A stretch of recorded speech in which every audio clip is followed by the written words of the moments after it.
Olá, sejam bem-vindos ao canal Ricardo Felício Oficial no Rumble ou no Odissê e eventualmente no O Farol do Brasil do YouTube. Que frio é esse em plenos anos mais quentes? Pois é, passa ano, entra ano e continuamos a observar o hemisfério norte sendo assolado por nevascas, frio intenso e chuvas que perduram por meses. Daí chega o verão, passam-se 2 ou 3 semanas com altas temperaturas e quando fecha o ano já surgem as manchetes dizendo que tivemos mais um ano dos mais quentes nunca antes vistos.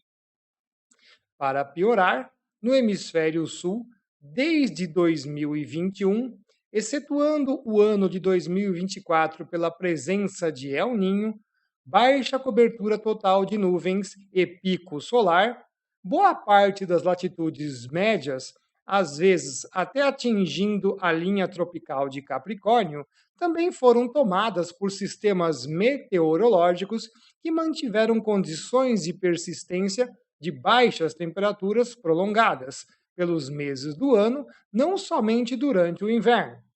Em todos os casos, para ambos os hemisférios, a ação de anticiclones polares móveis, os APMs, deixaram as temperaturas muito baixas. Lembremos que o inverno do hemisfério norte mal começou próximo da virada do ano e os noticiários já traziam as informações das baixas temperaturas. Esse rápido avanço do frio em diversas frentes era esperado quando se observou que a pressão atmosférica em vários substratos da troposfera, a primeira camada de baixo para cima, estava ligeiramente mais baixa que os valores normais para cada um desses substratos em altitude, quando comparados com os valores climatológicos de 1970 a 2000, a referência para os cálculos. O índice da oscilação ártica, AO, vinha se reduzindo desde meados do mês de dezembro de 2025, até apresentar um acentuado valor negativo de -5 em 27 de janeiro de 2026, como vocês estão observando aqui na figura. Tais indícios indicavam que o corredor de ventos ao redor do Ártico, conhecido como vórtice circumpolar, estava a se enfraquecer, pois o ar frio começou a avançar para latitudes mais baixas em superfície, contraindo toda a coluna de ar acima dela.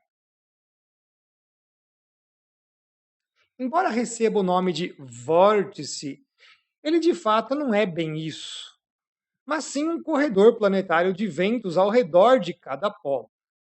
As causas do seu enfraquecimento ainda são pouco conhecidas, mas geralmente, como o fenômeno é mais forte em altitude, podendo atingir até o topo da troposfera, a redução de velocidade dos ventos em todos esses substratos pode ser verificada por um súbito aquecimento da estratosfera, a camada que está acima da troposfera e da tropopausa, isso sequencialmente. Isso ocorre por um movimento descendente do ar que causa aquecimento por compressão adiabática, refletindo nos substratos inferiores. Note que esse aquecimento adiabático súbito não tem nada a ver com o tal do aquecimento global, como gostam de acusar os alarmistas, mas sim pela contração de partes ou de toda a coluna de ar ao redor do vórtice. Essa questão de causa e consequência ainda é pouco explicada e divide os cientistas entre as hipóteses. Uns acham que é a influência do ar em altitude que gera o enfraquecimento, permitindo que o ar frio avance para as latitudes mais baixas. Outros, onde eu me incluo, entendem que a severidade do frio aumenta a densidade do ar, permitindo que ele geralmente então escape dessa cortina de ventos do vórtice por baixo, mais próximo da superfície, resfriando então a base dessa coluna de ar, que ao contrair desabaria a barreira de ventos. Com a contração da coluna, teríamos o súbito aquecimento adiabático em altitude, refletindo até a estratosfera, tendo em vista que nestas latitudes, altas latitudes, como a polar, sua altitude é bem mais baixa. É o risco d'água no dique de areia. Depois que começa a vazar, só aumenta e ninguém segura. As anomalias de pressão atmosférica dentro da coluna de ar, chamada de geopotencial, de 120 dias, percorridos desde 5 de outubro de 2025 a 1º de fevereiro de 2026, para as latitudes polares de 65 graus norte a 90 graus norte, mostravam que havia grande probabilidade do inverno do hemisfério norte ser mais intenso, excetuando o período pré-inverno de 1º a 15 de novembro de 2025. Notou-se claramente que a partir de 15 de dezembro de 2025, os valores foram se tornando positivos, ao mesmo tempo em que o núcleo desta anomalia afundava na coluna de ar. O extremo começou a ocorrer um pouco antes de 15 de janeiro de 2026, sendo o prenúncio de que o ar frio do Ártico tomaria vastas áreas do hemisfério norte, pois o vórtice se enfraqueceria em demasia. Afinal, quanto mais positiva for esta anomalia, mais fracos serão os ventos do vórtice. Vale lembrar que o mesmo vórtice circumpolar ártico foi usado como prova de resfriamento global nos anos de 1970 a 1980, quando as temperaturas caíram vertiginosamente, como neste evento de janeiro de 2026. Assim, como poderia o mesmo fenômeno há mais de 40 anos, agindo da mesma forma, ser prova de aquecimento global, como noticiou o jornal estadunidense The New York Times? Isso não tem nenhum sentido. Um mesmo fenômeno apresentar-se-ia altamente divergente nos resultados?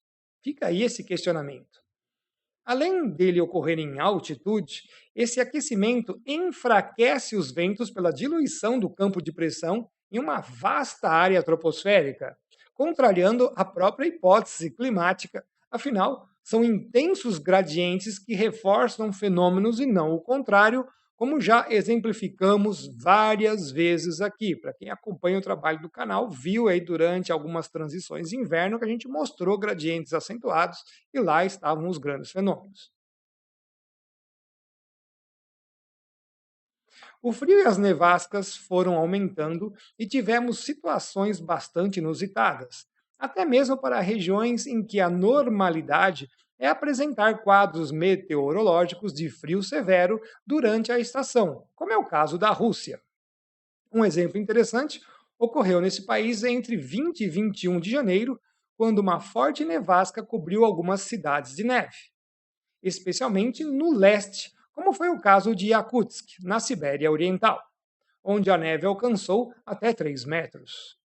Alguns noticiários reportaram que não nevava nesta quantidade em algumas regiões desde o final do século XIX, período climatológico considerado bastante frio. Que interessante. Contudo, vimos verdadeiras montanhas de neve cobrindo até o terceiro andar de alguns pequenos edifícios. Nesse caso, os fortes ventos sopraram a neve que precipita, mas especialmente a que já precipitou e ainda não se aglutinou às demais, forçando-a a seguir um fluxo horizontal. Este é o fenômeno meteorológico da neve soprada. Quando isto ocorre em cidades, as construções podem orientar o fluxo de ar, fazendo a neve soprada se elevar até mais de 2 metros, cobrindo grandes objetos. No caso russo de Yakutsk, por exemplo, observamos que as edificações simétricas de alguns bairros serviram de canalização e algumas estruturas simplesmente barraram o fluxo nival, acumulando toda esta neve a face de uma das construções. Claro que no mundo imoral das inteligências artificiais, algumas dessas imagens foram fabricadas. Obviamente, são notadas pelos exageros como prédios inteiros soterrados, mas distintos dos demais logo ao seu lado. Mas não só de Rússia vive o inverno. Ainda na mesma semana, outros sistemas meteorológicos oriundos do Ártico atuaram sobre a Europa e a América do Norte, deixando vários países em condições bem difíceis. Um dos casos interessantes e também inusitados foi o de Portugal, onde a precipitação de neve é bem mais rara. No dia 23, o Instituto Português do Mar e da Atmosfera, o IPMA, prognosticou precipitação de neve nas regiões central e norte do país, mas em cotas de altitude tão baixas quanto 200 metros apenas.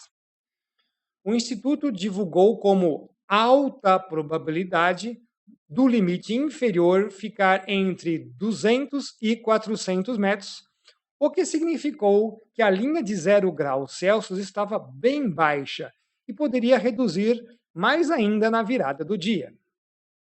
De fato, na sexta-feira, as temperaturas marcaram apenas 2 graus Celsius em superfície e, na primeira hora da tarde, houve precipitação de chuva congelada, confirmando a baixa temperatura.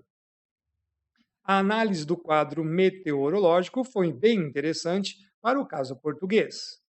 Um centro de baixa pressão gerou um mesociclone extratropical ao norte, sobre o Canal da Mancha, que se avolumou no decorrer das horas. A circulação de ventos oriunda do oceano se intensificou na costa portuguesa pela proximidade do sistema meteorológico. Os ventos no interior do mar alcançaram 45 nós, cerca de 83,3 km por hora, empurrando o ar frio para o interior, como vocês estão vendo aqui na figura.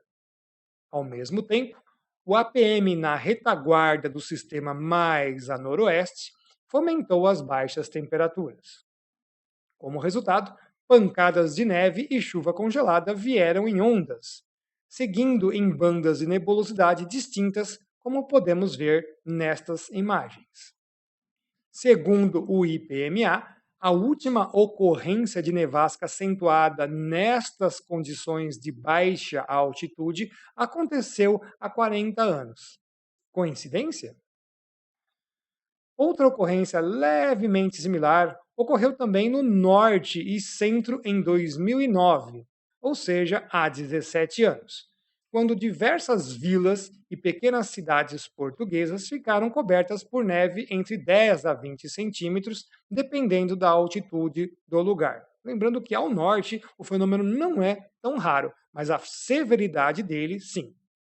Interessante que esse evento anterior, mais recente, aconteceu em paralelo a várias outras ocorrências, incluindo as verificadas no hemisfério oposto, na Antártida, quando entre 2007 a início de 2015 houve grande deposição de neve nas áreas continentais, incluindo a região da Antártica Ocidental.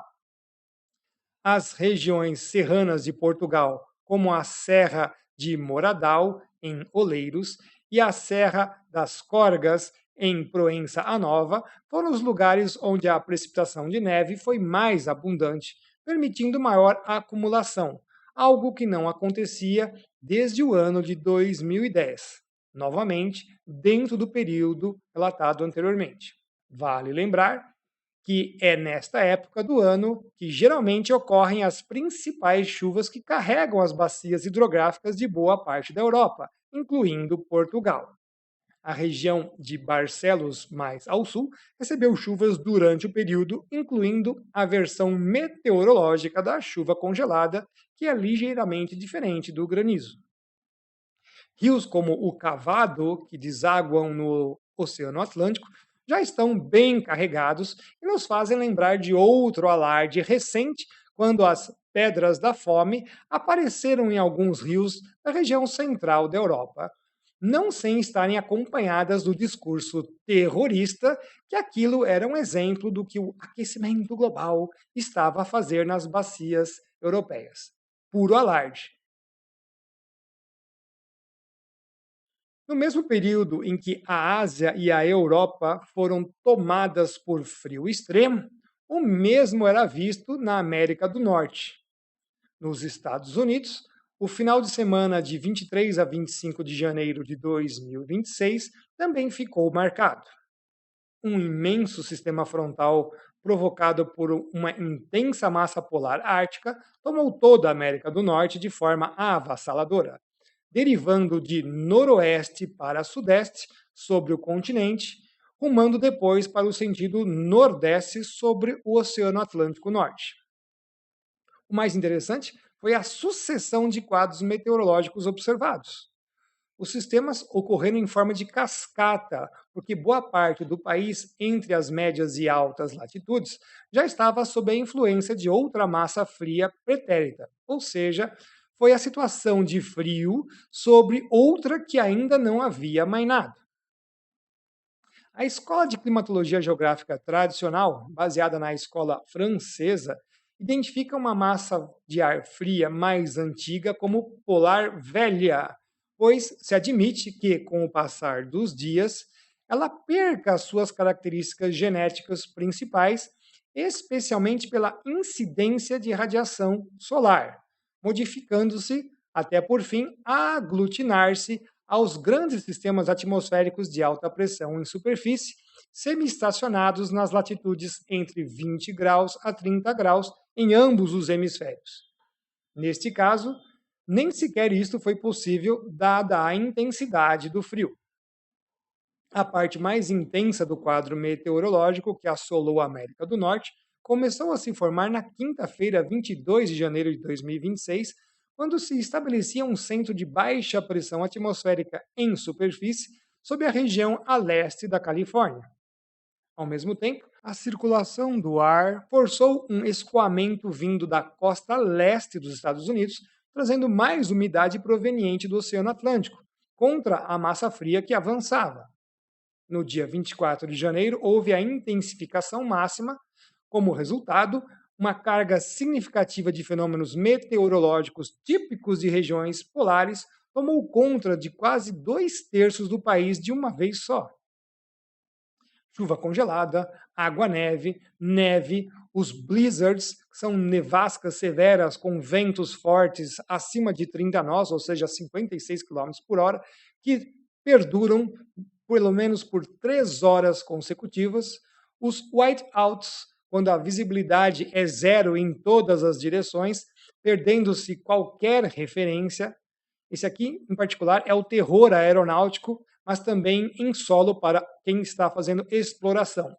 Também é chamado como escuridão branca, além de outros fenômenos.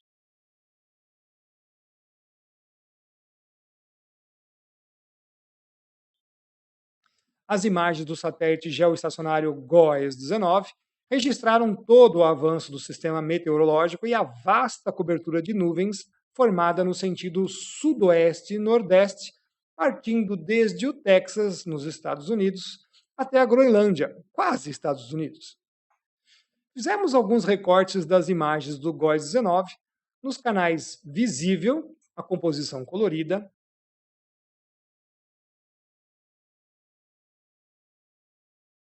no infravermelho, o canal 11,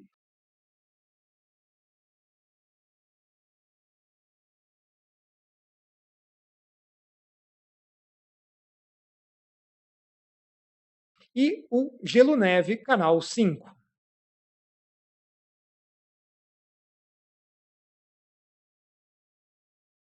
É possível avaliar a extensão desse sistema frontal que atingiu a América do Norte e sua espessa cobertura de nuvens. Como estamos no inverno no hemisfério norte, há um limite inferior de horas de brilho solar dentro das 24 horas do dia. Assim sendo, os canais visível e gelo-neve, que necessitam de parte do visível, só possuem imagens úteis para o setor em questão entre 14 e 23 Zulu, 11 horas às 20 horas de Brasília, ou horário Papa. Fizemos curtos carrosséis com as imagens completas, aproveitáveis para definir os sistemas na região. Claramente, o carrossel do infravermelho será mais completo. Acompanhe aí.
O número de pessoas atingidas foi estimado inicialmente em 130 milhões, mas os relatórios preliminares pós-evento registraram 240 milhões de estadunidenses apanhados pelas intensas nevascas.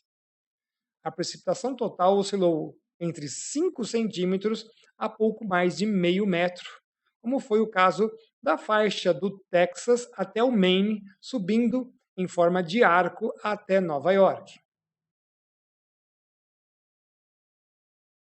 A Flórida registrou baixas temperaturas por todo o período de 22 a 27 de janeiro, mas a precipitação de neve observada ocorreu por causa do sistema frontal anterior em 18 de janeiro. Vale lembrar que, historicamente, houve um registro de neve em Miami em 1977. Depois, apenas em dezembro de 1989, na região central do estado e, recentemente, em janeiro de 2025, na região de Pensacola, com cerca de 23 centímetros de neve acumulada. Também recente. Com um prognóstico assustador de frio como esses, houve corrida aos supermercados na quinta-feira, dia 22, para abastecimento dos estoques familiares, tendo em vista que as condições externas e a dificuldade de tráfego poderiam prejudicar o sustento das pessoas, especialmente quando sistemas de energização e abastecimento de combustíveis podem colapsar, como aconteceram nos últimos anos sob a administração de Joe Biden.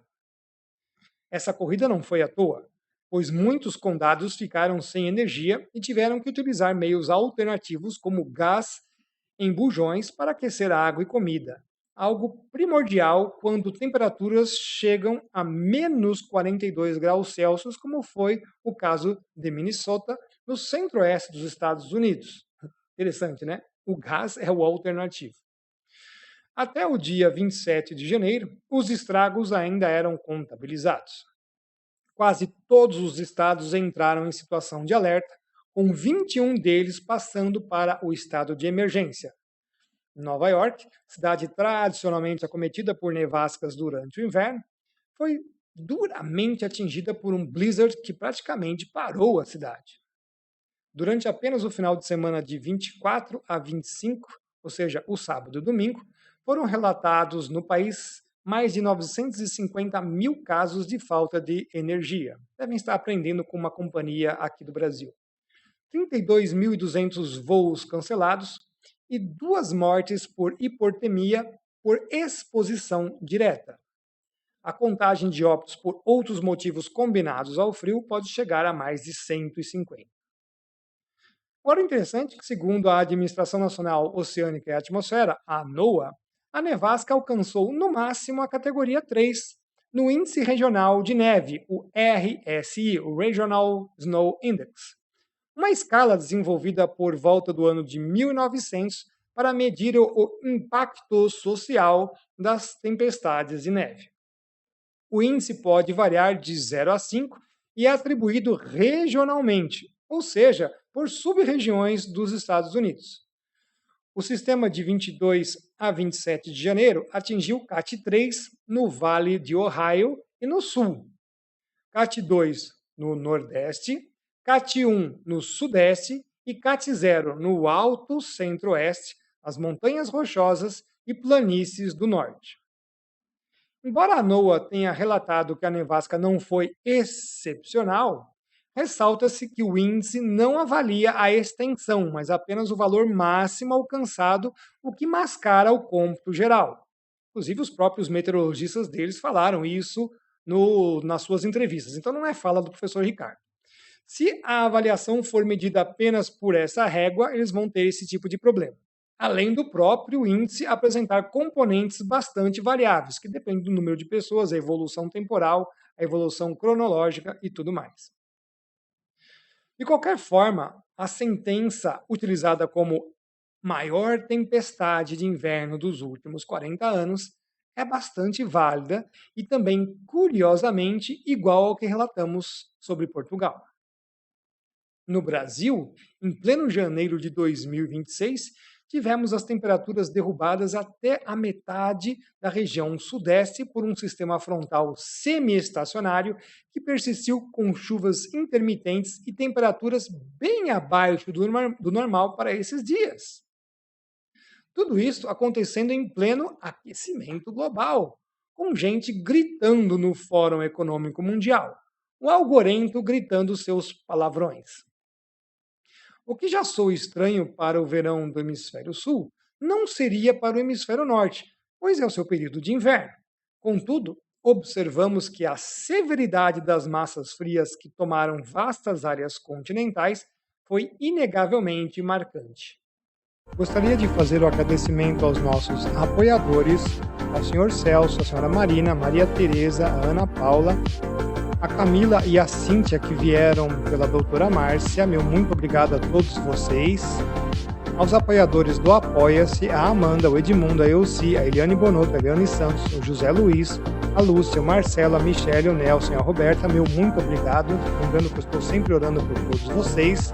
Agradecimento especial ao Dr. Roberto Zabalos e aos nossos colaboradores. Para os pais que querem iniciar os seus filhos no estudo da palavra, a Bíblia em quadrinhos. Considere você também ser um dos nossos apoiadores, ajudando esse trabalho voluntário que persiste por mais de 20 anos. Meu muito obrigado. Deus abençoe a todos. Todos sabem o quanto não faço de casos isolados exemplos para defender hipóteses. Muito pelo contrário. Ao mesmo tempo em que ondas de calor não são prova de nada, as ondas de frio também não o são. O que sempre questiono é o discurso molenga de dizerem a todo final de ano que aquele foi o mais quente de toda a história. Só se for da história da carochinha. A Agência Espacial Europeia, a ESA, e o programa Copérnicos Aquele pessoalzinho simpático, ativista ambiental climático, que possui pôster do Al Gore no banheiro, bonequinho da Greta em cima da mesa e comem sanduíche de alfafa com salsicha de soja e gafanhotos tostados, já vieram com essa conversa furada novamente, referindo-se ao ano de 2025. Para quem acompanhou, alertamos antecipadamente que iriam repetir a velha história de sempre.